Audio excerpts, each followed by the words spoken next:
A fancy Mercedes G-Wagon pulled up to the temple gate. A middle-aged couple got out, along with a girl in a white dress. The girl in the white dress had a dark smudge on her forehead. Her eyes were vacant. A black aura swirled around her. It looked like she was being haunted by some nasty spirit. I figured she was the daughter of some new money family who'd gotten herself into trouble and was here at the temple for help. I was in the middle of roasting the trio's tacky outfits to my master when the middle-aged man suddenly ran up to me. He was forcing a smile that looked worse than crying. "My daughter, you've suffered so much at this temple all these years. Mom and Dad are here to take you home." If he could have hidden the disgust in his eyes just a little better, I might have actually believed him. I might have believed they were worried about me suffering at the temple and had come to take me home. I didn't want to go with them. When things are this strange, something's definitely up. But my master urged me to go down the mountain. He said that some trials are better faced head-on than avoided. It was part of growing up. Since my master said so, I didn't argue. I packed a few changes of clothes, grabbed the local goods he gave me, and went down the mountain with them. My master said accepting their gifts would put them in my debt, and he hoped giving them these local specialties would make them treat me a little better.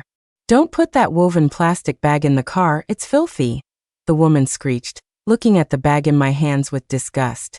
I glanced down at the sack, which was still caked with a bit of mud, and grinned. "They were just dug up from the mountain," I said. "The mud keeps them fresh." My so-called sister immediately pinched her nose. "Sister, all the food we eat at home is fresh, air-freighted ingredients. Is stuff from the mountain even edible?" And they called themselves rich. Didn't they know that wild organic food was all the rage in wealthy circles now? Fine. Since they were so disgusted by it, I guess I'd just keep the few thousand-year-old ginseng roots in my bag for myself. Back at the Chun family house, my mother immediately shooed me off to take a shower. "You reek of dirt. Go wash up. We have a guest coming over soon." The disgust in her eyes was completely undisguised. I wasn't hurt. After all, I'd never thought of her as my mother. Still, looking at my sister, who was shrouded in a dark aura, I couldn't help but feel a pang of pity. I pulled a talisman out of my pocket. "I'd recommend you carry this with you." "What is this garbage?" My dad snatched it from my hand, his eyebrows knitting together. He roared, "How dare you give your sister this piece of junk?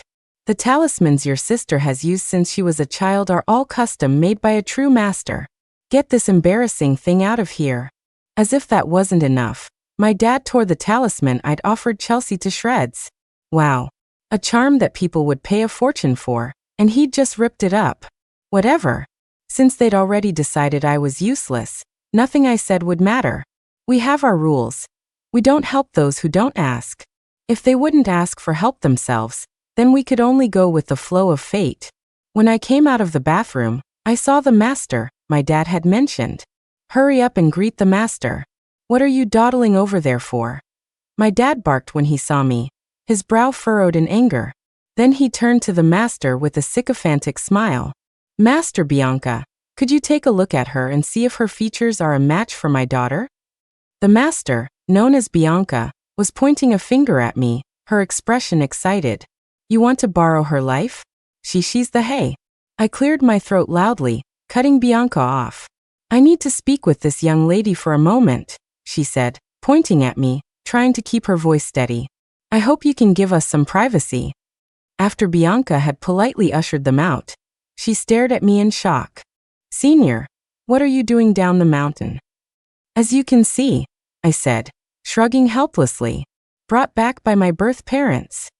The ones who think you're a jinx and abandoned you?" I nodded. Bianca's jaw dropped. I've never seen parents who would borrow their biological daughter's life force for their adopted one. I wasn't particularly bothered. I asked Bianca about the situation and got the gist of why they'd brought me down the mountain. Chelsea was always sick, but doctors could never find anything wrong with her. The hospital had issued critical condition notices several times, but they still couldn't diagnose the cause. "She's surrounded by a dark aura. Can't you see it?" "I saw it," Bianca nodded, not daring to keep secrets from me. "Isn't borrowing a life force a big payday?" I had originally planned to string them along. After all, they couldn't tell the difference between borrowing a life and exorcising a minor demon. I never expected their biological daughter would be you. With that, Bianca shot me a resentful look, as if I'd ruined her big score. You do your thing. Just don't blow my cover, I said. I want to play with them for a few more days. If they find out who I am too early, it'll be so boring. I won't have any little fools to mess with. At dinner, my mother seated me in a corner while Chelsea sat in the best spot. Normally, a homecoming calls for dumplings, but instead, my mother had stewed a head of cabbage, stir-fried some shredded radish, and made a bowl of tomato and egg soup. The only impressive dish was a platter of king crab, which was placed right next to Chelsea. You grew up in a temple, didn't you? You must be a vegetarian. We made this all-vegetarian meal just for you, my mother said coolly, glancing at me before picking up her chopsticks to put a crab on Chelsea's plate. Her face immediately broke into a smile. Chelsea, you're still growing. Eat up. I didn't really care. I used to eat all sorts of delicacies with my master on the mountain every day. A light meal once in a while was a good way to cleanse my system. I expressionlessly put a piece of radish in my mouth. Just then my father asked me casually, "Did you go to school these past few years?" In their minds, I was probably some uncultured illiterate who grew up in the mountains. Chelsea smiled sweetly at me. "Sister, I'm enrolling at Stanford tomorrow." My mom pretended to chide her. "Chelsea, maybe your sister didn't get to go to school. You shouldn't say things like that, you might hurt her feelings." Even though she was scolding her, her eyes were filled with adoration for Chelsea. I was speechless. How could they be so confident? I nodded. I got into Stanford. I'm enrolling tomorrow too. Compared to my mom and Chelsea, my dad had always been relatively calm. But when he heard that I also got into Stanford, his face showed a flicker of surprise. "You got in on your own? What was your score? Did you have money for tuition? Your master must have treated you well." In my dad's eyes, my master must have bankrupted himself to send me to school. I had no idea why they thought he was poor. A 691. I was the state's liberal arts valedictorian this year. I grinned, showing my dad a full set of pearly whites. Then I launched my soul-crushing attack. "What score did my dear sister get?" "Your sister is an art major. It's different from you," my mother stammered. From the looks of it, I knew Chelsea hadn't gotten in on her own merits. My parents must have used a little of their superpower. The moment I stepped into the classroom at school, all eyes were on me. "Chelsea, is that the sister you said grew up in the mountains? She looks so rustic. Look at what she's wearing, that coarse blue outfit. My cleaning lady wouldn't even wear that." A few of them started picking me apart. One girl walked right up to me and looked me up and down, the scorn in her eyes practically shooting out. "I heard you grew up in a temple. Can you tell fortunes?" The second she finished, the room erupted in laughter. "Chloe, why are you even in school? You should just set up a stall and be a fortune teller." "Yes, send us the address. We were classmates, after all. We'll come support you, toss you a few bucks." Another wave of laughter went through the classroom. I didn't respond. I just raised an eyebrow at the girl standing in front of me. "Your dad is dying." The girl froze, her face flushing with anger. "What kind of nonsense are you talking about? Your dad's in construction. He's a supervisor, but he's been busy the last couple of days and had to be on site." Jenna stood there, stunned. So, I didn't say anything.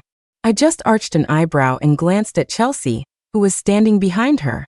If I continued, I'd have to charge a fee. As expected, Chelsea took the bait. "Jenna, this isn't the countryside. You can't afford to offend these classmates. Don't bring your scam artist habits here. If my dad finds out, he'll send you back to the sticks."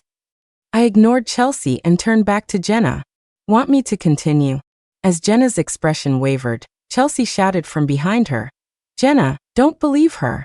She's just a liar from the country." "Continue," Jenna said, cutting Chelsea off. "You continue. Yesterday at the construction site, your father was hit by something that fell from above. He's in the hospital, fighting for his life." Yes. The hospital has already issued several critical condition notices." Jenna nodded frantically.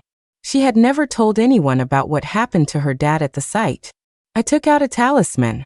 Have your dad keep this with him for the next 2 days. He'll wake up tonight. After he wakes up, burn this talisman, mix the ash with water, and have him drink it. Okay. Jenna took the talisman reverently. How much? $4,000. Why don't you just rob someone? Chelsea shot back from behind Jenna when she heard the price. Jenna, don't let her fool you. If it can save my dad's life, $4,000 is nothing. Seeing how seriously Jenna was taking it, the other students in the class grew curious and started gathering around me. Chloe, can you do a reading for me too? You're fine. Don't get random readings. The more you mess with your fate, the thinner it gets. We don't usually take clients unless there's a real problem. Seeing the students crowd around me, Chelsea's plan to isolate me failed. She stomped her foot in frustration. Don't be fooled by her. She's a con artist, a total fraud. She's a jinx. Anyone who gets close to her will be cursed to death. But no matter how furious she got, no one paid her any attention. In the end, Chelsea could only stomp her foot and leave. By the end of the day, I had made quite a few new friends. As school was letting out, someone even invited me over to their house. Chloe, I hear you're a good student. Why don't you come tutor me? I'll pay you $1,000 a day. That should be enough for your living expenses for a month, right? The speaker was Gabby, Chelsea's good friend. After she spoke, she let out a chuckle, her eyes glinting with ridicule. I looked at the two of them coldly, in no hurry to answer. These people were all weighed down by bad karma. The shadow around Chelsea was especially thick. But they were completely oblivious, still laughing at me for being a country bumpkin. The dark energy around them was similar. They must have been tangled up with the same entity. I was curious about what was haunting them, so I agreed. Sure. Only a fool would turn down good money.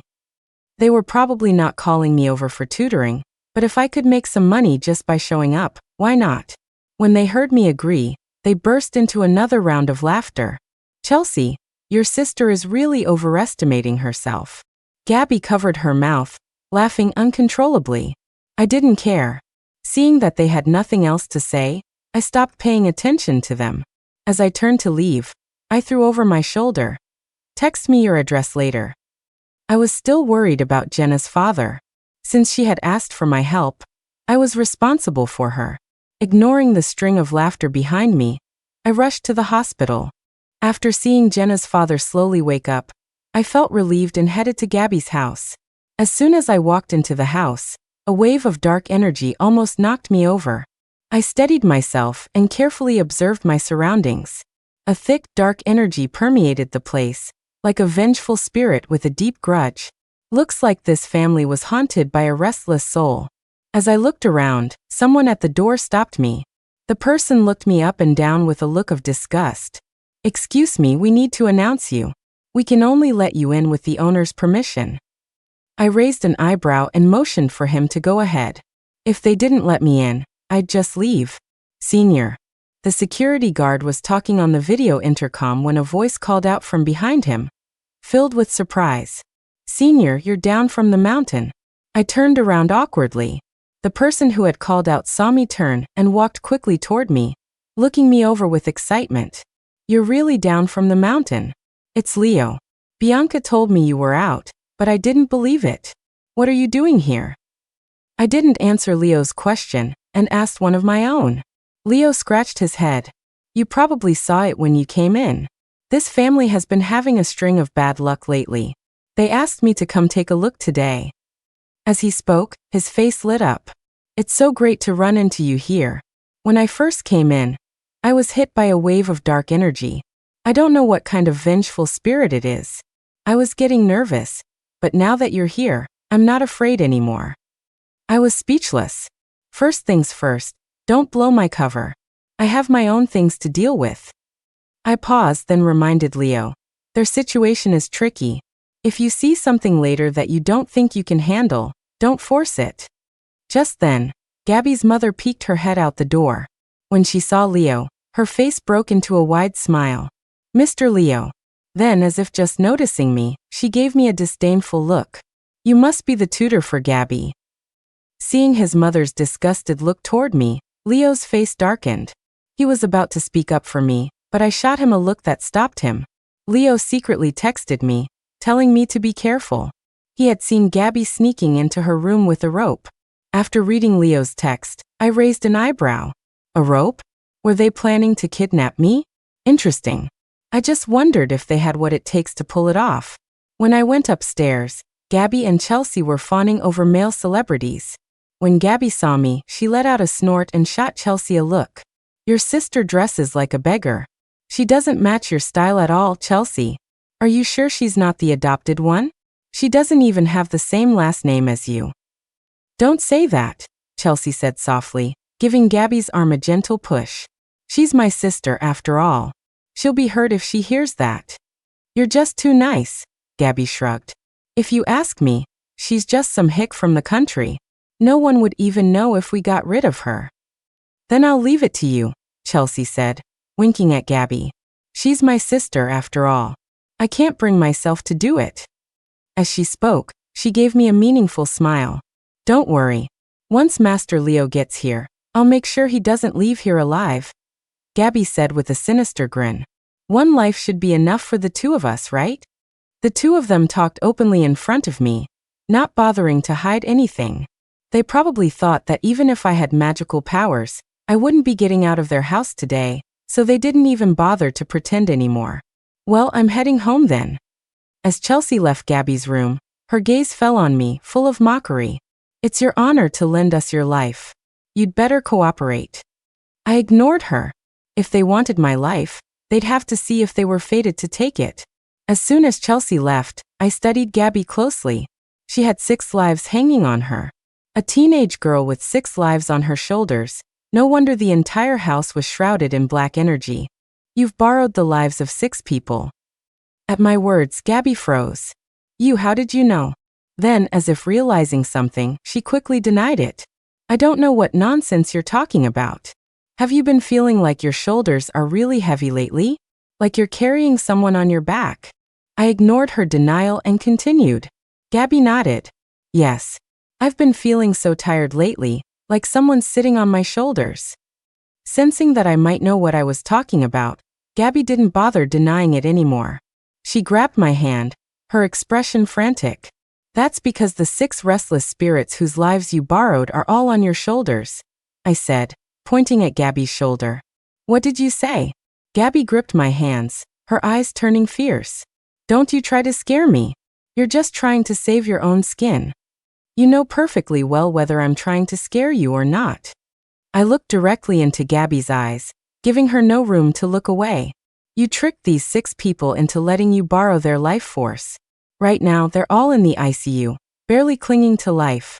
If you deal with this quickly, their souls might still be able to return to their bodies, and your karma won't be so heavy. Seeing Gabby's eyes gradually glaze over with confusion, I continued. You were tricked by Chelsea. You never needed to borrow anyone's life. Your luck was actually pretty good. But these past few years, you've been doing bad things with her, and she's dragged you down.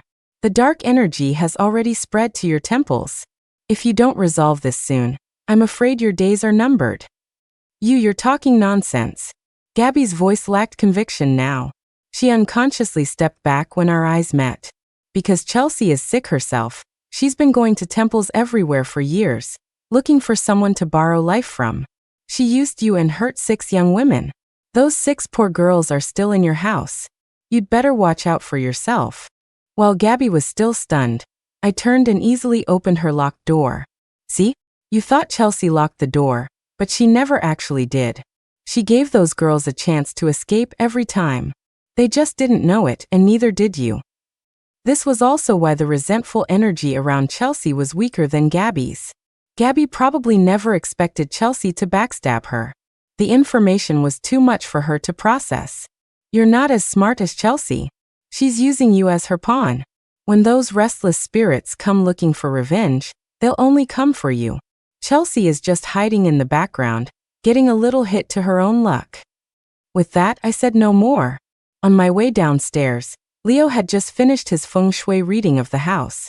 He was frowning as he rejected the family's request. You're carrying too many lives. My abilities are limited, I can't handle this. Master Leo, you must be joking. Gabby's father forced a smile that looked worse than crying. Everyone knows you're the most powerful feng shui master around here. If you can't do it, who can we turn to? Just then, Leo saw me coming down the stairs. He gave me a meaningful look and said, "My senior could, but I don't know if she'd be willing to take the case." Hearing this, Gabby's father immediately asked cautiously, "Do you have your senior's contact information?" Leo glanced at me. "My senior has a bit of a temper. Even if I gave you her contact info, you might not be able to get in touch with her." I was satisfied with Leo's answer. I casually said goodbye to Gabby's parents and left. When I got home, Chelsea saw me return in one piece and shot up from the sofa. She pointed a finger at me, her face a mask of disbelief. How are you back? Are you saying I shouldn't be?" I raised an eyebrow at Chelsea, then glanced at my equally incredulous parents. I knew then that they were all in on what was supposed to happen at Gabby's house. Meeting my defiant gaze, Chelsea seemed to lose her composure. "This is your home, sister. You can come back whenever you want." My mother was the same, trying to feign calmness as she looked at me. "Stop talking nonsense. Where have you been messing around so late? What a way to turn things around." I didn't really care. I'd never thought of them as my parents anyway. Actually, when you think about it, my parents are kind of pathetic. They've been tricked by that unscrupulous Taoist priest for so many years. My master once said that my destiny was incredibly noble. Whoever raised me would be blessed with good fortune.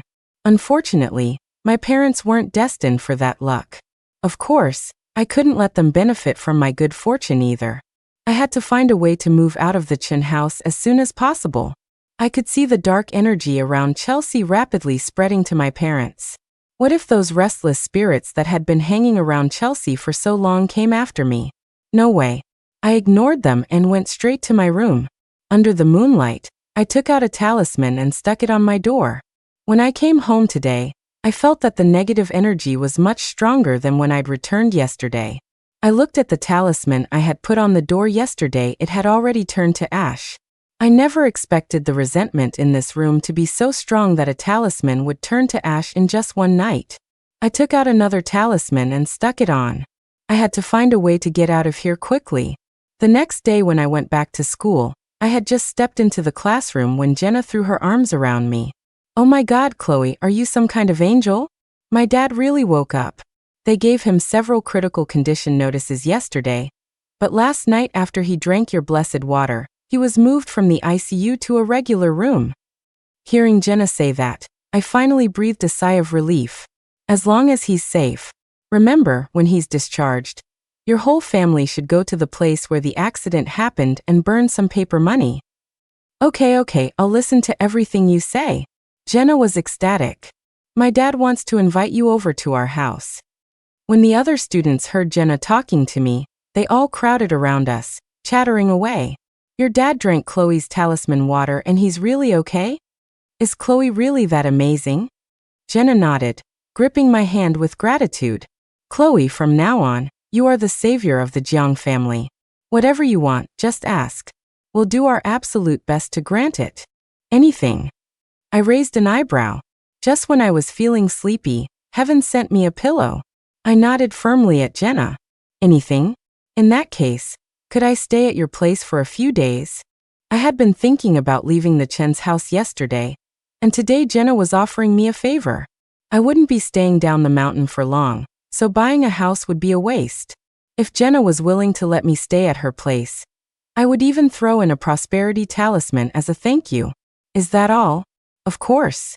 Jenna was surprised by my request at first, but her expression quickly turned to delight. "Our whole family would welcome you anytime." Jenna took my hand and looked around at everyone. "Listen up, everyone. Chloe is my sister now.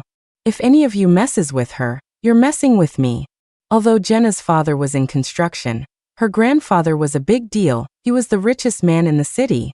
He only had one son, Jenna's dad, but he was still in a rebellious phase, trying to prove himself even at his age.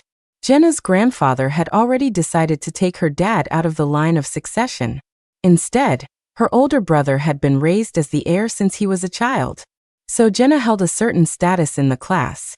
But Jenna's protectiveness was unnecessary. After what happened with her dad, the students in the class were all in awe of me. Other than Chelsea and Gabby, no one would dare to bully me. With Jenna as my advertiser, I became famous at school very quickly.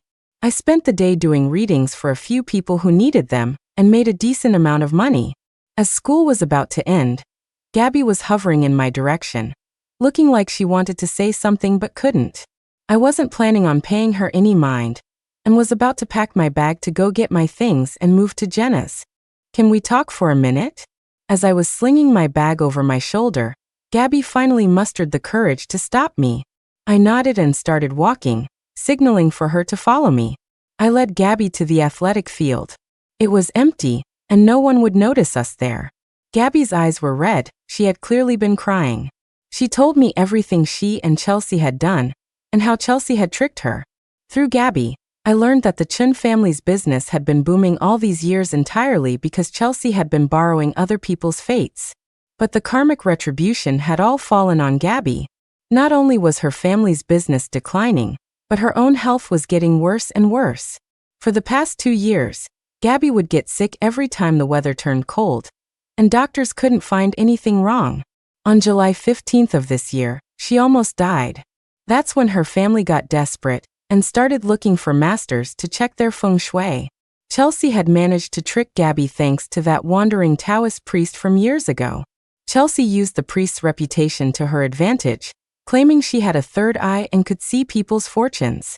She said Gabby was haunted by a small spirit, which was why her luck was so bad. If she could borrow someone else's fate, she could change her own.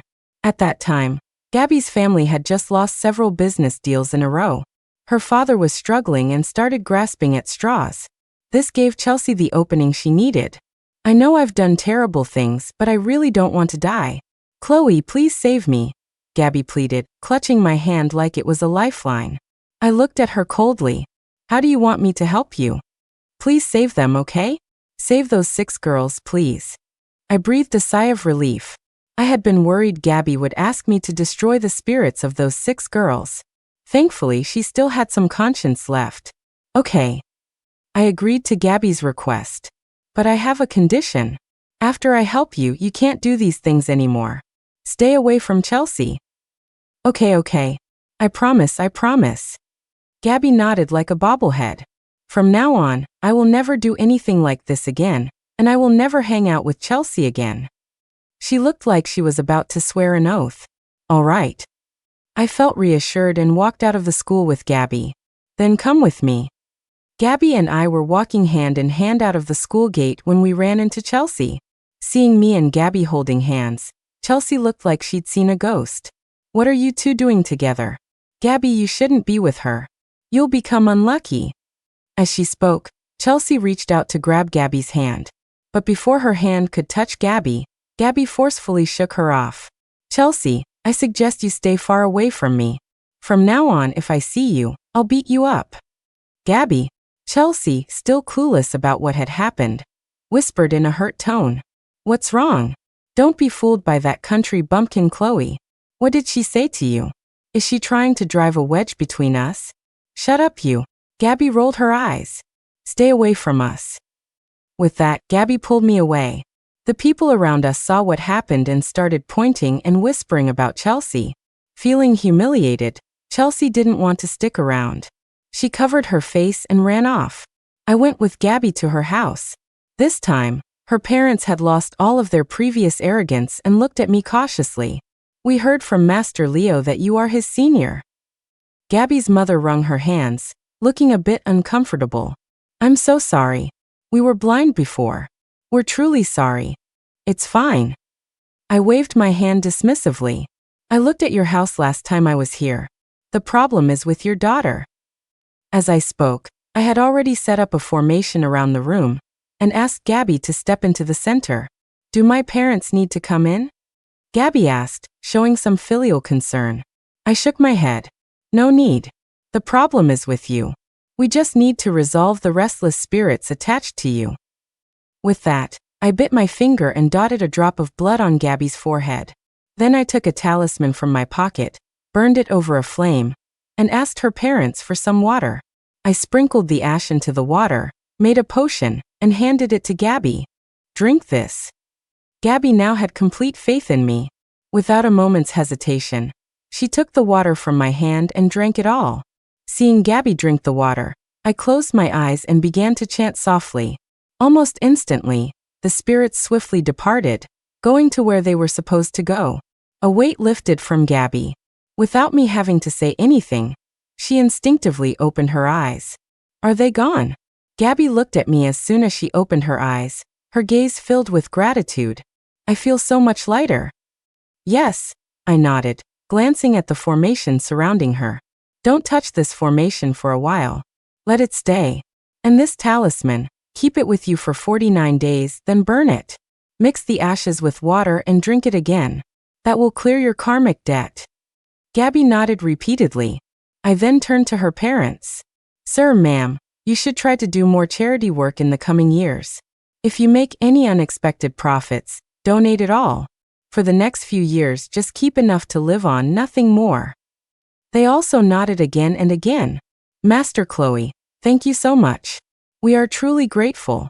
We were blind before, please don't hold it against us. With that, they took out a bank card. There's 100,000 in here. It's a token of our appreciation. No need. I didn't take the card. I'm not charging for this because it was to save lives. Saving a life is a great merit. It helps my own spiritual cultivation, so I can't accept payment. But how can we? Gabby's father, a businessman, knew that an exchange of value was the safest transaction. He was uneasy that I wouldn't take the money. Don't worry, the matter has been resolved. I knew what he was worried about. But even though they had been deceived, they had still done wrong. I didn't want them to get off so easily. A little fear would keep them from making the same mistakes in the future. Before I left, I gave Gabby one last instruction. Remember what I told you. If Gabby continued to hang out with Chelsea and do bad things, not even a god could save her. Gabby nodded repeatedly, looking at me with immense gratitude. They wanted me to stay for dinner, but I refused. I had promised Jenna I would go to her house tonight, and it wouldn't be right to be late on my first visit. When I got back to the Chun house, they were already at the dinner table. As I walked in, my mother said with a look of disgust, "Always out messing around. You should learn from your sister. She always comes home on time after school. Since you can't stand the sight of me, I'll move out so I'm not an eyesore. I just came back to pack my things." Of course, they weren't going to let me go that easily. After all, they still wanted to borrow my life. But they didn't want to ask me to stay either. In their eyes, a country girl like me should be mesmerized by the city lights and unwilling to leave their home. For me to suggest leaving was a slap in their face. My father stood up from the table and looked down at me, his tone dripping with condescension. You don't have to leave. You can stay if you want. You just need to know your place and always put Chelsea first. No thanks. I shrugged, looking at my arrogant father with a cold smile. I'm moving out right now. With that, I ran up to my room to pack. I didn't really have much to pack. I hadn't planned on staying long, so I had only brought a few outfits. It was quick to pack. When my father saw me come out with my backpack, his face darkened. Chloe, don't be ungrateful. Where do you think you can go once you leave the Chun family? He suddenly let out a sneer. You're not thinking of going back to that poor-ass master of yours, are you? My father seemed to look down on my master a great deal. Of course, someone like my master didn't need his approval. Seeing the dark aura swirling around him, I figured it wouldn't be long before he was begging the very person he looked down on to save his life. Chloe, how about this? Apologize and I'll let you stay. The Jiang family is having a banquet tomorrow, and I can take you. Apologize? I hadn't done anything wrong, so why should I? No need. You can use that opportunity for yourselves. I won't get in your way. They didn't know I was going to be staying at the Jiang family's house that night. I didn't bother with them anymore and just left with my backpack. This was never my home to begin with. I hurried to the Jiang family's house with my few belongings. When I saw that they had dinner ready and were waiting for me, I felt a bit embarrassed. It was my first time visiting, and making them wait was rude. If my master found out, he'd probably scold me again. I'm sorry, something came up. I hope I didn't keep you waiting. Not at all, not at all. Mrs. Jiang was very warm. She pulled me over to a seat and handed me a glass of warm water. You're our family's savior. Waiting for you is nothing. Besides, we just got everything ready, and my son Mason isn't even back yet. With that, Mrs. Jiang urged Jenna to call her brother. I told him to come home early today, and he still kept our guest of honor waiting. It's okay, Auntie, I quickly said, stopping Jenna. Please don't be so formal. Just call me Chloe. Mrs. Jiang's politeness was making me feel awkward. Just then Mason came home. Why are you so late? Mrs. Jiang immediately expressed her displeasure with her son. Mason showed a hint of apology on his face. Something came up at the last minute. You guys go ahead and eat, don't wait for me. We were waiting to introduce you to the person who saved your father's life, Chloe. Before Mrs. Jiang could finish, Mason's gaze had already landed on me. He walked toward me, his face full of surprise. Senior? It's been so many years. Do you remember me? Honestly, I didn't. I scratched my head awkwardly. I had junior disciples all over the world, and I'd been running into them every day since I came down the mountain. My memory wasn't the best. I felt a bit bad. He was so excited, and I couldn't even remember him. I was your little follower. Seeing that I really couldn't remember, Mason's face fell. When we were little, I loved following you around. How could you forget about little Mason? So it was that little follower. When Mason was young, he was always sick because he was frail. His mother had no choice but to send him to the temple to cultivate his health. At one point, they were thinking of having him become a monk, but when it was time to shave his head, his mother couldn't bear it. So, my master suggested that Mason practice with his hair on, and could be brought back down the mountain once his health improved. It's been 8 years since we've seen each other. Mason? Your little Mason? I can't believe it's been so many years. The little follower has grown up so much. And you're kind of handsome now. I looked at Mason with pleasant surprise and patted his head like I used to, even though he was now much taller than me. You've grown so much. It's been a while. You're taller and more handsome. To accommodate me, Mason even bent down a little so I could reach his head. Senior, you finally remember me. A face that was usually cold and unapproachable suddenly looked crestfallen. You have no idea. I went to the temple so many times, but Master wouldn't let me see you. That's because I was in seclusion, I said, smiling and comforting him like I used to. Master wouldn't let anyone disturb me. So you're the senior my brother used to talk about all the time after he came home. The one he couldn't forget. Jenna exclaimed, grabbing my hand excitedly and nearly jumping up and down. You're the one who used to beat him black and blue, and he'd still follow you around like a puppy? Jenna's excitement was making me a little awkward. After all, we were in front of his parents, and she was bringing up how I used to beat up their kid. She was really airing my dirty laundry. But to my surprise, Mrs. Jiang just giggled and covered her mouth. That boy was always getting into trouble. When we sent him to the temple, we were worried he'd be a nuisance. We never thought there would be someone at the temple who could keep him in line. That put our minds at ease. We just never imagined that person was you, Chloe. This must be fate. Mr. Jiang also let out a hearty laugh. When we brought Mason home, we wanted to visit you and your master, but one of his disciples told us you were both in seclusion, so we couldn't thank you in person. I smiled and nodded.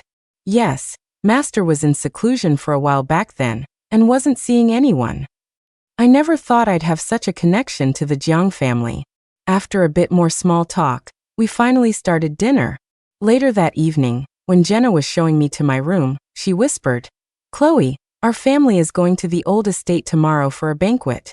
My mom wants you to come with us, but she's afraid you'll say no or feel awkward, so she didn't dare ask you. Would you be willing to come? Then Jenna quickly waved her hands. It's totally fine if you don't want to go. Don't feel pressured. It's fine. I smiled and shook my head. I remembered my mom mentioning a banquet at the Jiang family's house when I left the Chens earlier. It was probably this one. I also remembered the outfits my mom had prepared for Chelsea.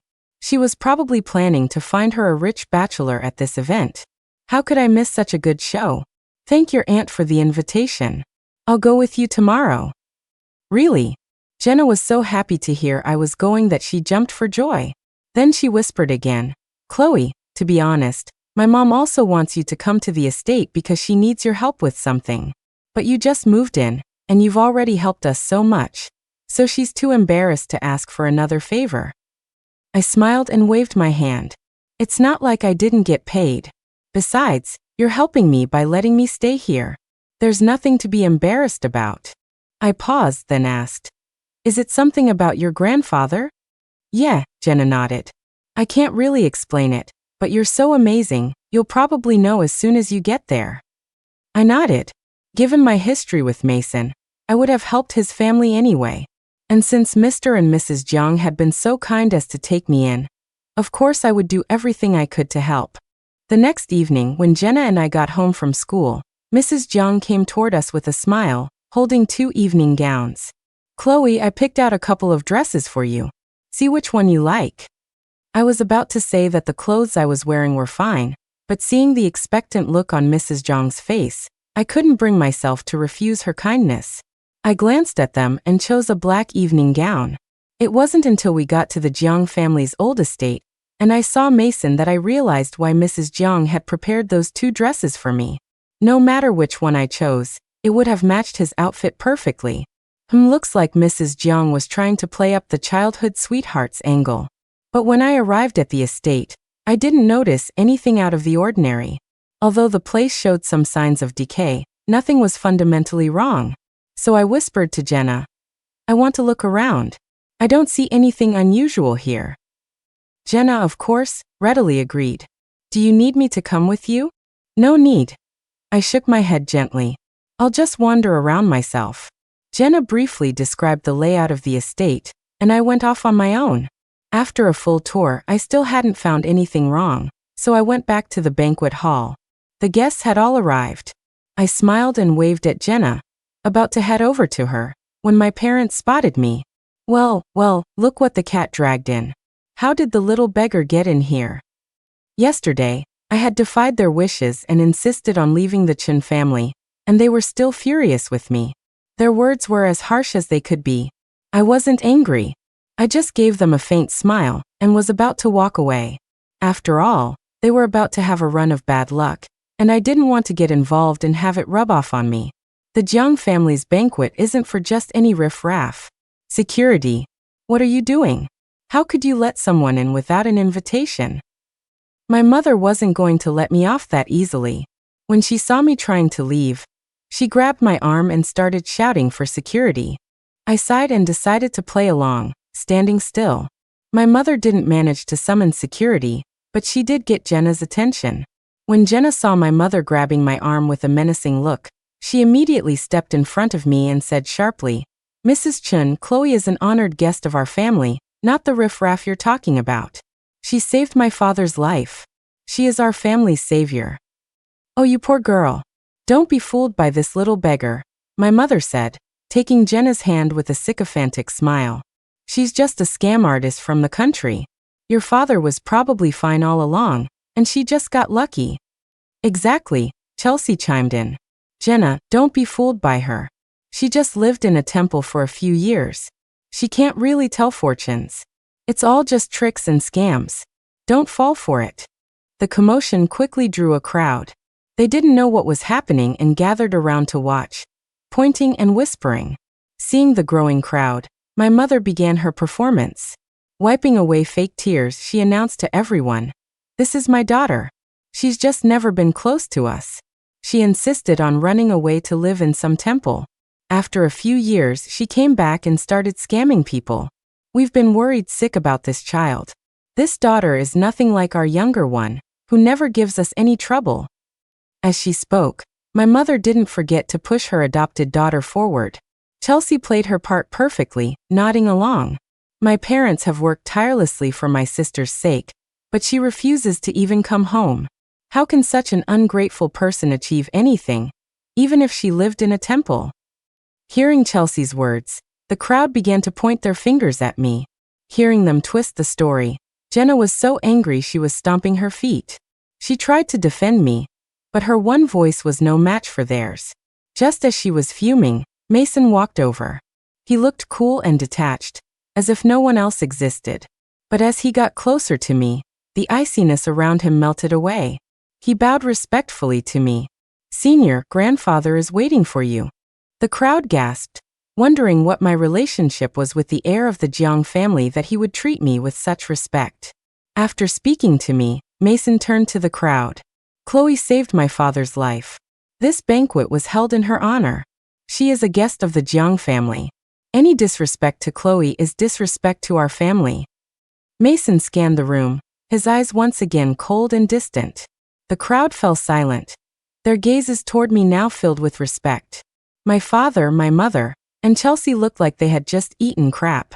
Chelsea took a deep breath and said to Mason, "Mason, how can someone who doesn't even respect her own parents have any integrity? Don't be fooled by her."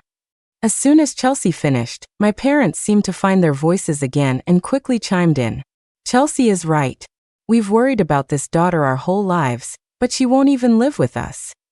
"Worried about her? What have you ever done for her?" Before my father could finish, Mason let out a cold laugh. "Mr. Chen, if I recall correctly, you gave my senior away right after she was born. What exactly have you worried about?" At Mason's words, another wave of shock went through the crowd. They probably couldn't believe that parents who didn't love their own child existed in this world. My father's face darkened, but another voice cut in from behind him. "Didn't you bring your senior back home just to borrow her life force?" "That's nonsense," my father snarled, not daring to take his anger out on Mason. He turned to the speaker, only to find it was Bianca. "Master Bianca?" Bianca snorted. "I have a habit of recording all my business dealings before taking a case. So, if Mr. Chen doesn't want to admit it, I don't mind playing the recording of our negotiation." My father's face turned deathly pale. When the crowd heard the words "borrow her life," their expressions turned even more shocked. Just then Mr. and Mrs. Jiang walked over. No one could understand why this family had so much hostility toward their own daughter. At that moment, Gabby surprisingly stood up for me. "You're the liars. You tricked me into hurting people, and I almost died. If it weren't for Chloe, I wouldn't be standing here so healthy right now." Gabby looked at Chelsea with hatred in her eyes. "Chelsea, didn't I warn you not to show your face in front of me? Or I'd beat you up every time I saw you. You little brat, you're spouting nonsense." My father obviously recognized Gabby, and was terrified she would reveal more. Gabby snorted. "Am I spouting nonsense? If your daughter hadn't manipulated me into hurting people, I wouldn't have been sick all the time. If the person Chelsea wanted to harm this time wasn't Chloe, and Chloe hadn't discovered the truth, I'd probably be nothing but a pile of ashes by now." Gabby's words sent another shockwave through the crowd. They all started pointing at my parents, murmuring amongst themselves, "Nonsense. It's all nonsense." Seeing everyone turn against her, my mother's nerves frayed. She started pointing at us and cursing. Seeing this, Mr. Jiang ordered the family security, "Throw this family of 3 out. And from now on, don't ever let them set foot in our house again." My father, mother, and Chelsea were being dragged out. My mother clearly didn't want to leave after all. She had planned to find a rich husband for Chelsea at this banquet. "Chloe, hurry up and tell them you're our biological daughter. Don't let them kick us out." I rolled my eyes and ignored them. Mrs. Jiang looked at me, her eyes red. "You poor child. No wonder you told Jenna you wanted to stay with us. You were trying to escape. You've suffered so much." I smiled and shook my head, indicating it was no big deal. "Auntie, I heard from Jenna that grandfather isn't well. But I just walked around the estate and didn't see anything wrong. Could I see him?" Of course, Mrs. Jiang nodded repeatedly. "Grandfather is waiting to see you. I'll take you there right now."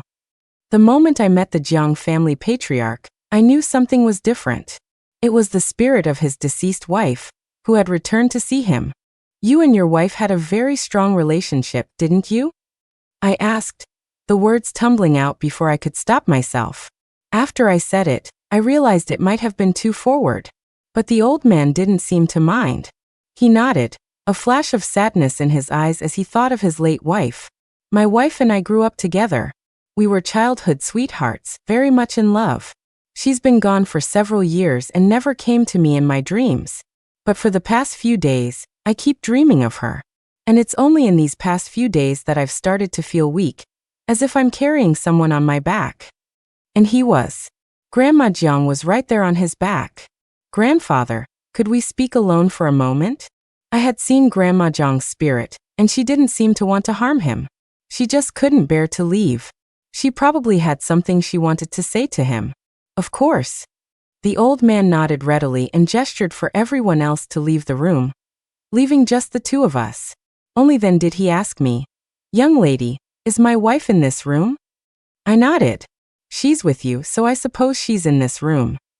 I thought he would be scared, but instead his eyes were filled with joy. "Really? She's really here?" The old man was emotional, grabbing my hand with a pleading look in his eyes. "Can I say something to her? And young lady, can you keep this a secret? Don't let the children know their grandmother is back, or they'll try to make her leave." "I can let you speak with her," I said. But seeing his happy and excited expression, I couldn't bring myself to be harsh. "But your wife has to move on. Otherwise, she won't be able to be reincarnated." I had to remind him gently. If Grandma Jiang didn't leave, his health would continue to decline. "Let me just talk to her first," the old man sighed, finally compromising. I nodded gently, took out my tools, and set up a formation on the floor. I asked him to sit inside and instructed, "Grandfather, when you see your wife, ask her if she has anything she wants to say to you." With that, I turned to leave. "You only have half an hour." "Grandpa, how is he?" The moment I stepped out, Jenna and Mason surrounded me. "It's nothing. We'll talk after it's over." The old man wasn't ready for me to tell them that his wife's spirit had returned. It was better to wait until after he had spoken with her. If he changed his mind, then I would tell the family. Seeing that I wasn't going to say anything, they didn't press me. They took me downstairs for a snack. When I figured enough time had passed, I went back upstairs and knocked on the door. As soon as I opened it, I saw Grandpa Jiang with tears streaming down his face. I was taken aback. "Grandpa, what's wrong?" It's nothing. Seeing me, Grandpa Jiang quickly wiped his tears and waved me over. "Child, come here." I walked over and took his hand, offering silent comfort. Grandpa Jiang sighed softly. "My old wife was worried about that boy Mason.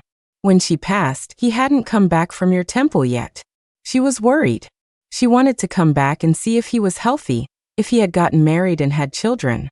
As he spoke, Grandpa Jiang gave me a meaningful look. He continued, "When she came back and saw that Mason still didn't have a girlfriend, she got so upset that she wouldn't leave. I promised her I would find him a girlfriend as soon as possible, and only then did she agree to go. Young lady, you have to help Mason." Grandpa Jiang was crying his eyes out over this? And didn't he just say he didn't want his wife to leave? Who was he trying to fool? But seeing the expectant look in his eyes, I couldn't bring myself to refuse. I could only pretend to be fooled. "I will definitely help Mason find a girlfriend." "No," Grandpa Jiang waved his hand. "Your grandmother thinks you would be a good match." "Seriously, Grandpa? Could you be any more direct? Let's stick to the matter at hand." I resisted the urge to roll my eyes and change the subject. "Let's help your wife's spirit cross over now." Grandpa Jiang nodded, his eyes fixed on me. "Later, I need to tell Mason about his grandmother's dying wish." Then, as if he thought I couldn't hear him, he muttered to himself, "Such a wonderful girl. We can't let someone else snatch her up." I made my preparations again, having the old man sit in the center. I chanted softly, bit the tip of my finger, and dabbed the blood on his shoulder. "Grandma, do not linger." As soon as the words left my mouth, Grandma Jiang's spirit departed. I released my hands and Grandpa Jiang opened his eyes. "She's gone." Although he felt a weight lift from his body, his eyes were filled with loss. When Mason and the others came in, the sadness in his eyes had already faded. "It's all taken care of," I said, glancing at Mason. "It was your grandmother. She was worried about you. She came back and saw that you were doing well, so she could finally rest in peace." "Not quite," Grandpa Jiang chimed in before I could finish. "She told me to make sure you get married and have kids." This old man was quite the character. I just shook my head with a helpless smile, and left the rest for them to discuss. Grandpa Jiang had talked with his wife for a long time. He surely had many things to relay. That was their family business, and it wasn't my place to listen. I stayed at the Jiangs for many days.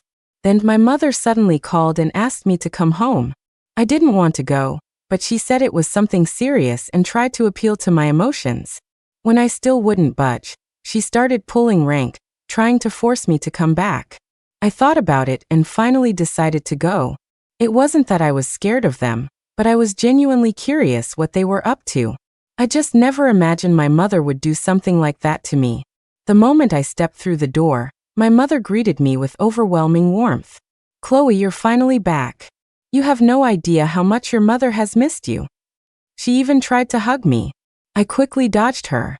The dark energy around her was too strong. I was afraid that if she hugged me, it would rub off on me. This time, I was the one looking at her with disgust. If you have something to say, just say it. Don't get all handsy. When things are this strange, something's definitely up. I had to be on my guard. "What's wrong with you, child? I'm your mother. Would I ever hurt you?" My mother tried to grab my hand again. "I made some food for you. Last time you came back, I thought you were a vegetarian from living at the temple, so I made all vegetarian dishes. But today, I made all your favorites. Come try them. See if they're good." "No thanks."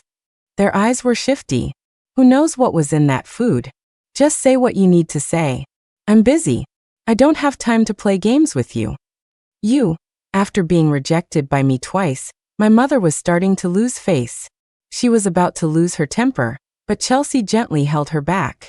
My mother fought to suppress her anger, trying her best not to look annoyed. "Chloe, I know you have a prejudice against us, but time will tell. Move back in with us and we can be a happy family." I almost laughed out loud. Be a happy family with them? Was I crazy? They wanted my life, and I was supposed to live happily with them? Were they serious? Seeing that I wasn't saying anything, they thought I was agreeing. My mother reached out again to pull me along. "Let's go eat." I said I'm not eating. Could these people not understand plain English? I was getting annoyed. Perhaps it was because I was used to being the senior disciple at the temple, giving orders that were rarely disobeyed. "You're so ungrateful." My mother was finally pushed over the edge. The mask fell off, and her true colors showed. What's the point of talking to her? My father had a disdainful smile on his face, as if crushing me would be as easy as crushing an ant. "Let's not waste any more time. If she won't do this the easy way, we'll have to do it the hard way." "The hard way?" I sneered, turning to look at my father. I saw that he was holding a rope. It looked like they were planning to use force. "I told you no matter how skilled she is, she's still just a girl. She can't be stronger than the three of us." You wouldn't listen. You had to waste a perfectly good meal. As he spoke, my father advanced on me with the rope. I didn't want to hurt him, but my leg instinctively shot out and kicked him. Unfortunately, it landed right in his family jewels. My father doubled over in pain and collapsed on the floor, his eyes wide with disbelief. "You're trying to tie me up?" My mother's face was twisted with hatred. "Your father is right. An unruly person like you needs to be tied up. We can't be soft-hearted." She paused, her gaze toward Chelsea softening with affection. "It's all because our Chelsea is too kind-hearted. She couldn't bear to just tie you up right away. Otherwise, humph." My mother looked at me as if I had gotten off easy. I was speechless, looking up at the ceiling. Did she have a different definition of kind-hearted? Otherwise what? I looked provocatively at my father, who was still on the floor, and sneered. "Otherwise, you'd all be lying on the floor like him?" My mother knew that if I could take down my father, taking her and Chelsea down would be even easier. So she resorted to empty threats. "Chloe, don't get too cocky. Once Master Chung arrives, even if you have divine powers, you'll have to behave." Master Chung? These people were something else. The more they failed, the harder they tried. I didn't know if they were just stupid or if they refused to admit how capable I was. They were actually going to find another master to deal with me? Are you people crazy? From the day I was born, they believed I was a jinx because of what someone told them, and that's why they sent me to the temple. How did I suddenly become so valuable 18 years later that they would go to such lengths to take my life? I really didn't understand what their brains were made of. Their own lives were about to be ruined, and they were still after mine. Still talking tough when you're about to die, my mother said with a disgusted look. It's your good fortune that we even want your pathetic life. This good fortune is all yours. You want it. Keep talking tough. My mother couldn't win an argument with me, so she just glared at me, a triumphant look in her eyes. Go ahead and gloat. Once Master Ching gets here, let's see how you'll gloat then. My mother seemed very confident that Master Ching could handle me. I just smiled at her and said nothing. I wondered who this Master Ching was. After the scene my parents caused at the Jiang family's banquet, no one from our Golden Peak temple would do business with them anymore. Other smaller temples also avoided them for fear of getting on my bad side. My own master certainly wouldn't take their case.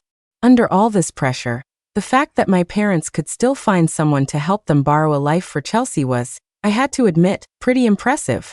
Master Ching soon arrived and solved the mystery for me. The moment Cheng Yun walked in, our eyes met, and she let out a howl. Chloe, you're really out of the temple. And the world stood still. Cassidy and I had joined the temple at the same time. My good friend Cassidy was indeed more powerful than me. She had completed her training 2 years ago, and had been traveling around ever since. When did you get back? I was surprised to see her too. It was impressive that my parents had managed to get her here. I wasn't planning on coming back, but someone contacted me and said their daughter was on the verge of death and desperately needed a life-borrowing ritual. They were willing to pay a high price to hire me. As she spoke, Cassidy looked me up and down. So you're the daughter who needs the life borrowing? What's wrong with you? You look perfectly healthy to me. I'm the one whose life is being borrowed. I gestured pointedly at Chelsea. The one on the verge of death is her. Are you crazy? Even if you have skills, you can't just use them like this. Cassidy looked at me like I was an idiot. Chloe, think carefully. If you give her your life, you'll have to start your training all over again. I'm not crazy. Why would I give her my life?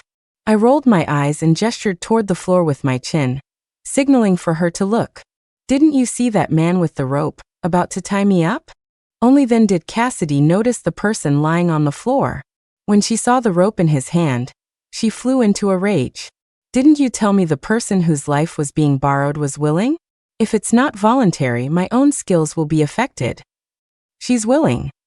My mother had an awkward expression on her face and shot me a glare, trying to threaten me. Chloe is my daughter too. Chelsea is her sister. Saving her sister from danger, of course Chloe is willing. My mother forced a smile at Cassidy. Seeing that I wasn't saying anything, she gave me a hard shove. Are you dumb, child? Hurry up and tell Master Chung that you're willing. I have to say, when it comes to being thick-skinned, my mother is a true master. She actually thought she could still threaten me. I played along perfectly. Yes, Master Chung, I'm willing. Do you dare to do it, Cassidy? What a mess. Cassidy had just gotten back from out of town, and wasn't clear on the whole situation between us.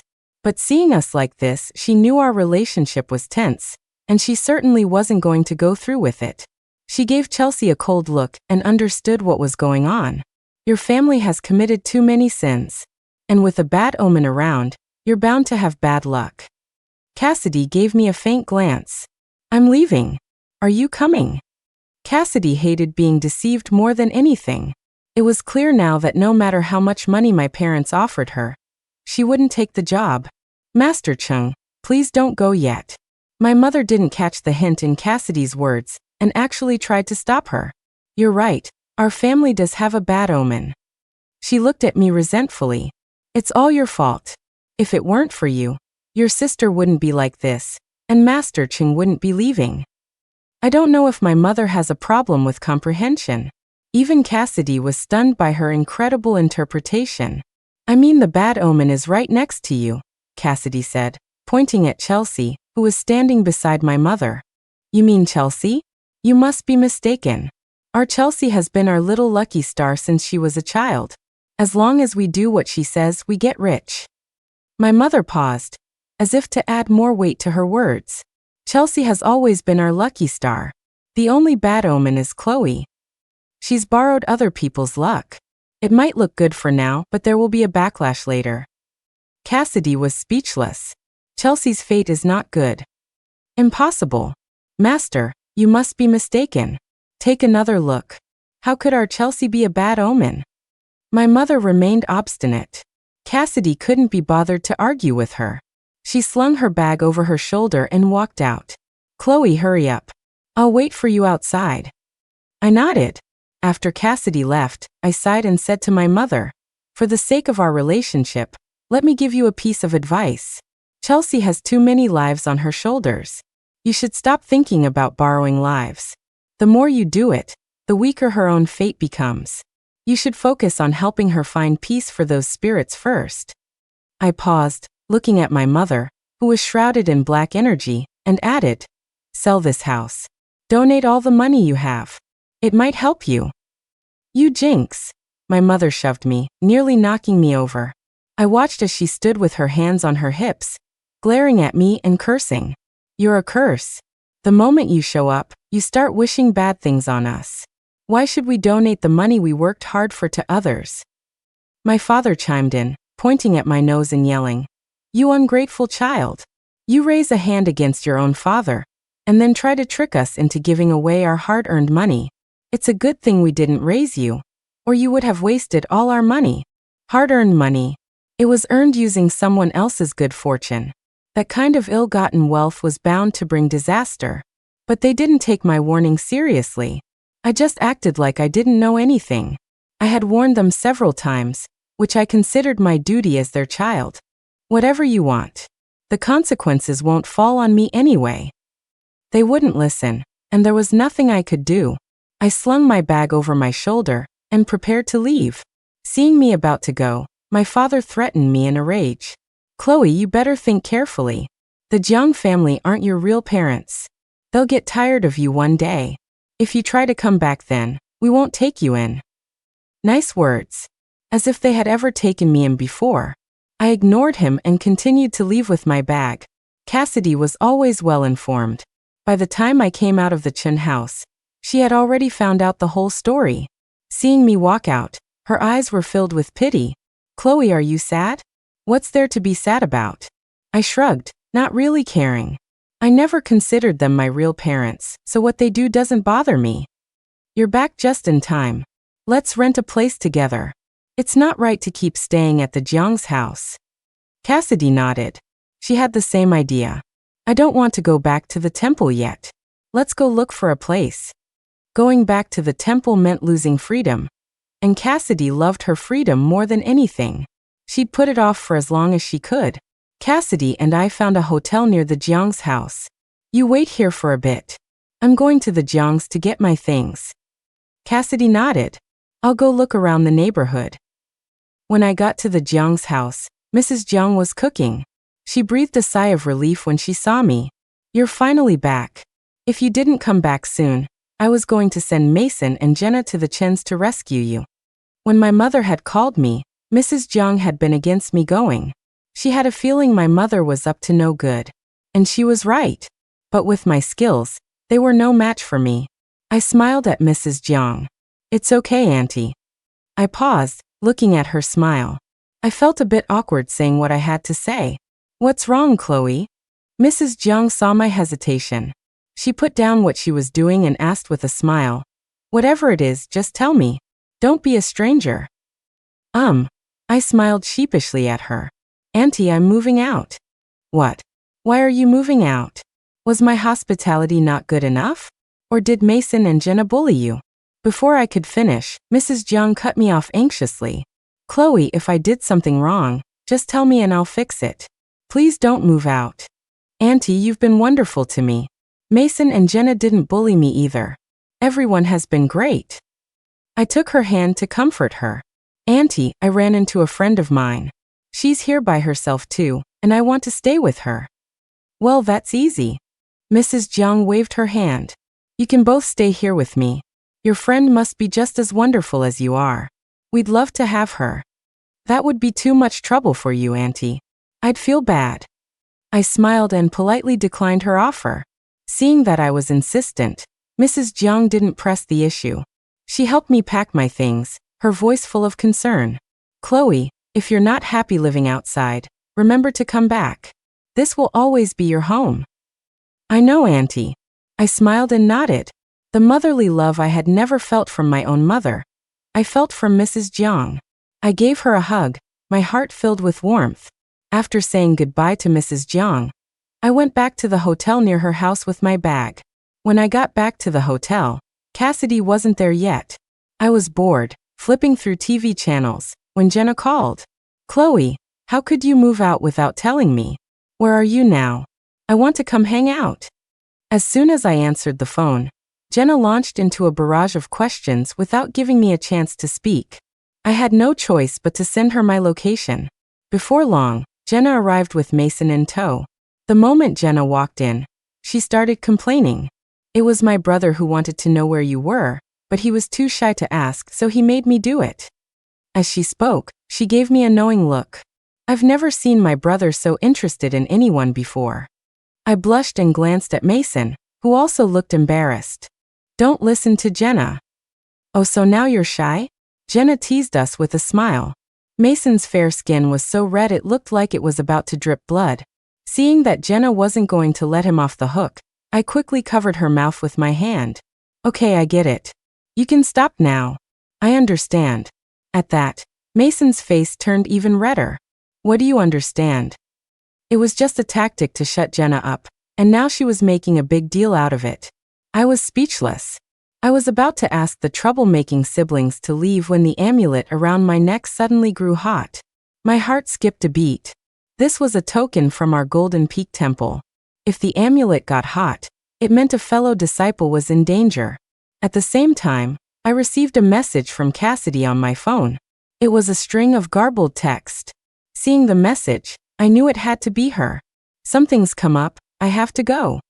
I grabbed my bag and started to head out. Cassidy was very skilled. If she was in trouble, it had to be serious. Seeing my urgency, Mason grabbed my hand. What's wrong? I'll go with you. I frowned and looked at him. He had grown up in the temple and knew a thing or two. Plus, he was a man, which could be helpful.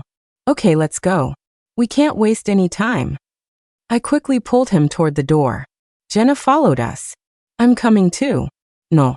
I didn't even have to think about it. I immediately rejected her request. It's too dangerous. You can't come. Jenna had never trained at the temple.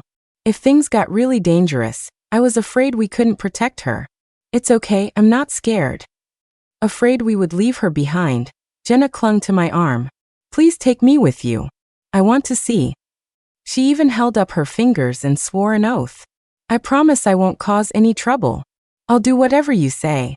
Please let me come. Jenna, don't be difficult, Mason said, frowning and gently scolding her. It's fine. I tugged on Mason's sleeve. Let her come with us. We'll just have to protect her. Mason hesitated. He was still worried, but knowing I was there gave him some confidence. After a moment's hesitation, he relented. You can come, but you have to listen. Don't go anywhere you're not supposed to. Do what you're told, you understand. I know. Jenna nodded repeatedly, promising to be on her best behavior. I quickly packed a few things.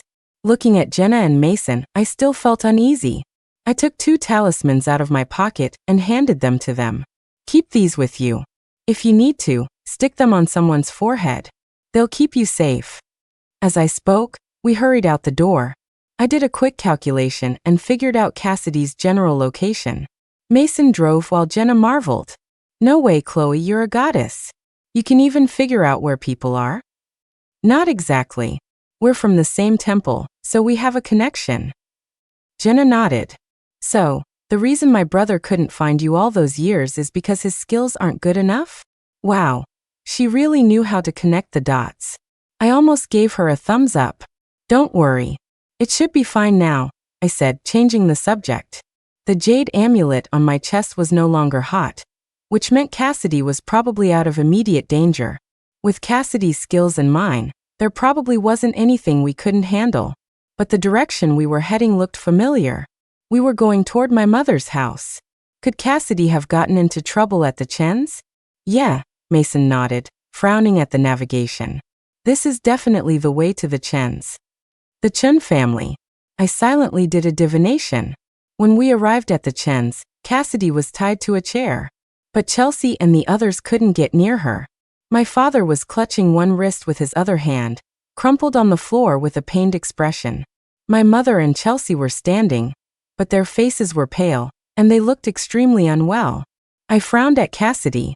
Seeing that she looked unharmed, I breathed a sigh of relief before asking, "What happened? What did you do to her?" It was only when I spoke that my parents seemed to notice we were there.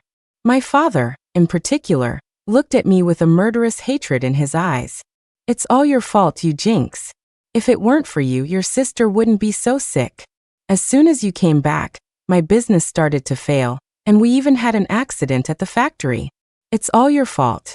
They said that using the blood of a biological child as a sacrifice could ward off some of the disaster. We brought Master Chung here to help us with that. Help you? I looked at the bound Cassidy with amusement. Do you have a different definition of help? Master Chung wasn't willing to help, so we had to use some unconventional methods. My father glanced at Cassidy, his face contorted in pain. And we paid the price for tying her up. My wrist feels like it's broken. I can't even hold a rope. And Chelsea and your mother are so sick they can barely breathe. My father shot me a venomous look, as if this was all my fault. Well, now that you've come to us, Master Chung, let's begin. As he spoke, a triumphant look appeared in my father's eyes. We were only going to borrow your life, but I didn't expect you to bring the Jiang family's girl with you. My father looked at Jenna with greed, his eyes shining with cunning. The Jiang girl has good fortune. We'll just borrow hers too. In your dreams. Jenna shot my father a furious look. My father just laughed manically. Such a naive little girl. So simple. No matter how skilled you are, you're still just little girls. My father's words were arrogant, as if he didn't take me or Cassidy seriously. Something was wrong. My father was not right. Cassidy would never help him unless she was being threatened by something very important. They might have been able to catch her off guard and tie her up, but they couldn't even get close to her, so they couldn't have threatened her. So why did he look so triumphant? Why was he so confident that Cassidy would help him? I suddenly realized that since we had arrived, Cassidy hadn't said a single word. He glanced at her discreetly. I had only looked at her expression earlier and assumed she was fine. But now looking closer, I saw that her eyes were a little vacant. Cassidy was being controlled. The vacancy wasn't obvious. If you didn't look carefully, you wouldn't notice it. It was as if only a sliver of her soul was present. It seemed my father had gotten the better of her after all. Probably because his own abilities were limited, he hadn't been able to completely control her, which was why he had been injured. But how did my father have the power to control Cassidy? Seeing Cassidy's eyes grow more and more vacant, a bad feeling grew in my chest. I had to find whatever my father was using to control her. Otherwise, not only would Cassidy and I be in danger, but Jenna would be too. I gave Mason a look, signaling him to protect Jenna. Once he acknowledged my signal, I felt relieved enough to start playing along with my father. You think just because you've tied her up, she'll do what you say? I raised an eyebrow, pretending not to notice that Cassidy was being controlled, and nonchalantly moved closer to her. My father, thinking his deception was perfect and that I hadn't noticed anything, didn't stop me as I approached Cassidy. My mother, though unwell, also had a look of victory on her face. I carefully observed their expressions. When they weren't looking, I quickly bit my finger and dotted a drop of blood on Cassidy's forehead. Return to your body now. As soon as the words left my mouth, I saw Cassidy's eyes clear up a little. But it wasn't enough. There was still a hint of confusion in her eyes. How could this be? Even my blood couldn't fully restore her soul. I whipped my head around to look at my father. As expected, he was looking at me with a triumphant smile. I told you a little girl is still a little girl. You're no match for me. My father's tone was dismissive. Although my haste had revealed that I knew something was wrong with Cassidy, my father and his family didn't seem to take me seriously. He looked at us with a confident, determined expression. His underestimation of me was actually helpful. He didn't even stop me when I stuck a talisman on Cassidy's back. It seemed that the master behind the Chun family was quite skilled. Are you done with your little show? Is it our turn now? My father said, watching me with a cold, mocking gaze as I placed the talisman on Cassidy's back. As he spoke, my father suddenly pulled a talisman from his pocket. Before I could react, he slapped it on my forehead with lightning speed. Then I watched as my father put his hands together and chanted a strange incantation at me. I tried to struggle, but my body felt frozen, unable to move. I watched, paralyzed, as my father chanted the spell. I could see Mason's mouth moving frantically, but I couldn't hear a word he was saying. It was as if the world had gone silent. I stood there, motionless, as Chelsea walked up to me, cut my wrist, and began to drain my blood. I watched as Mason and Jenna were also immobilized with talismans. Just as Chelsea had almost collected a full bowl of my blood, I suddenly shouted, "Break!" The ropes on Cassidy burst apart. The talismans on Mason and Jenna's foreheads instantly turned to ash. My father coughed up a mouthful of blood, his face a mask of disbelief. "How did you break Master Lin's curse?" I sneered. "Master Lin? You really know how to pick them. He's my uncle disciple. He trained under the same master as my own, but was kicked out for his lack of integrity. His skills are comparable to my master's, it's true. But I never said my skills were any less than my master's. I was my master's most prized student, the one he passed all his knowledge to. Everything he knew I knew, and anything he didn't know he brought in other masters to teach me. How could I be defeated by a single talisman from Master Lin?" As Mason bandaged my wrist, he glared at my father. "Mr. Chun, you are suspected of intentional injury. We have recorded video evidence of everything that just happened." Mason and Jenna had never been truly immobilized by my father. With the talismans I had given them, they couldn't be so easily trapped. They were just playing along with my act. While my parents were distracted, Jenna had secretly recorded everything, and Mason had called the police on the way over. Just then, the police arrived and surrounded my father, mother, and Chelsea. Jenna helped Cassidy up while Mason explained the situation to the police. Besides the assault, the Chun family's business wasn't exactly clean either. Their face masks had caused people's faces to break out in rashes. Their nutritional supplements had sent someone to the hospital. The police gathered all the evidence and took my parents into custody. They were going to detain Chelsea too, but she was prepared. She denied any involvement in her parents' product development, and even went so far as to righteously report some of their illegal practices. With that one move, Chelsea got her parents sent to jail while she walked away scot-free. My mother couldn't believe that the daughter she had doted on for 18 years had stabbed her. She was so furious she wanted to scratch Chelsea's face off. She's no good either. All the life borrowing was for her. "Officer, you can check, it was all for Chelsea's birth date. This was all her idea." "Chelsea Schneered. What birth date? Weren't you the ones who forced me? For the sake of your business, you disregarded my health and kept borrowing lives for me." With a cold smile, Chelsea effortlessly seized control of the narrative. My mother wanted to rip her mouth off, but the police held her back. She couldn't even touch Chelsea. I smiled, watching them tear each other apart. It was immensely satisfying. Chelsea looked at my parents with a cold smile, having played them like fiddles. When she turned to the police, her face changed again. She looked at them with pitiful, tear-filled eyes.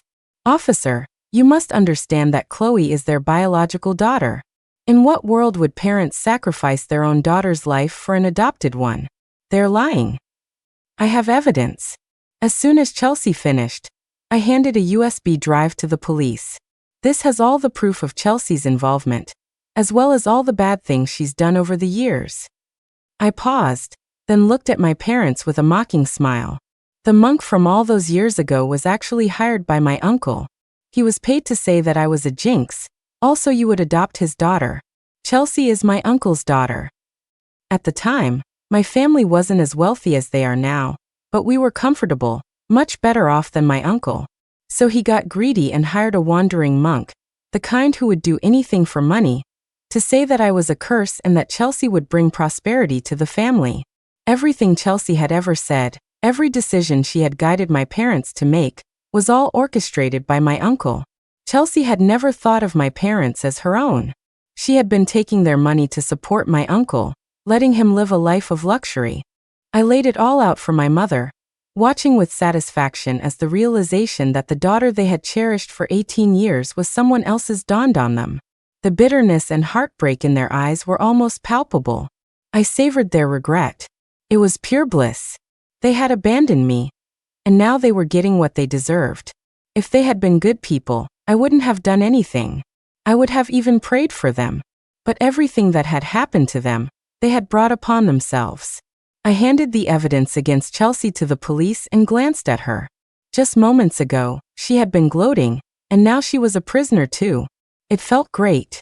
My father finally seemed to grasp the situation. He started crying and begging me.